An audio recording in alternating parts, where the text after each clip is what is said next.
Hello दोस्तों, रोज़ मैं एक नई कहानी लेकर के आती हूँ। कहानी आप सबको कैसा लगता है कमेंट करके ज़रूर बताइएगा। बढ़ती हूँ अपनी कहानी की तरफ। एक दिन राहुल और उसके दोस्त एक पुराने स्कूल में घूमने गए। स्कूल बहुत पुराना था और खंडहर में था। राहुल और उसके दोस्तों ने स्कूल में घूमना शुरू कर दिया। वे एक बड़े कमरे में गए। कमरे में बहुत अंधेरा था। राहुल और उसके दोस्तों ने देखा कि कमरे में एक पुरानी टेबल और कुर्सियाँ थी। उन्होंने देखा कि टेबल पर एक कागज़ का टुकड़ा पड़ा था। राहुल ने कागज़ का टुकड़ा उठाया और पढ़ा। कागज़ पर लिखा था, यह स्कूल भूतों से भरा हुआ है। राहुल और उसके दोस्तों को डर लगने लगा। वे कमरे से बाहर निकलना चाहते थे, लेकिन दरवाज़ा बंद था।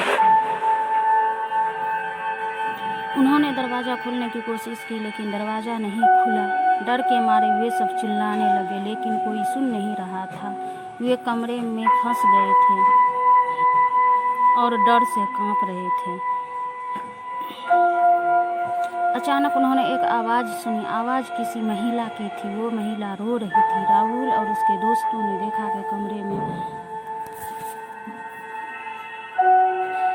के कोने में एक महिला खड़ी है। महिला सफ़ेद साड़ी पहने हुई थी। उसके बाल बिखरे हुए थे। उसकी आंखें लाल थी और वो रो रही थी। राहुल और उसके दोस्तों बहुत डर गए। वो चीख पड़े। उनकी चीख सुनकर महिला हंसने लगी।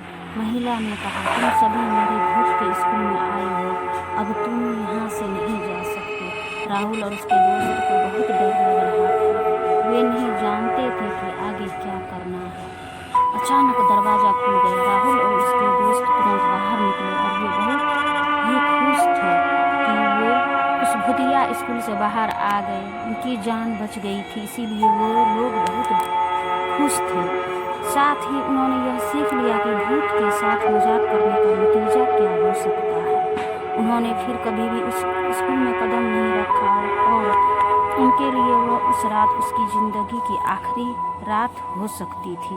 उन्होंने इस अनुभव से यह सीखा कि डरावनी कहानियों के पीछे कभी कभी अद्भुत और रहस्यमय चीज़ें होती हैं, जो हमें जीवन की मूल आर्थिकता को समझने की मौका देती हैं।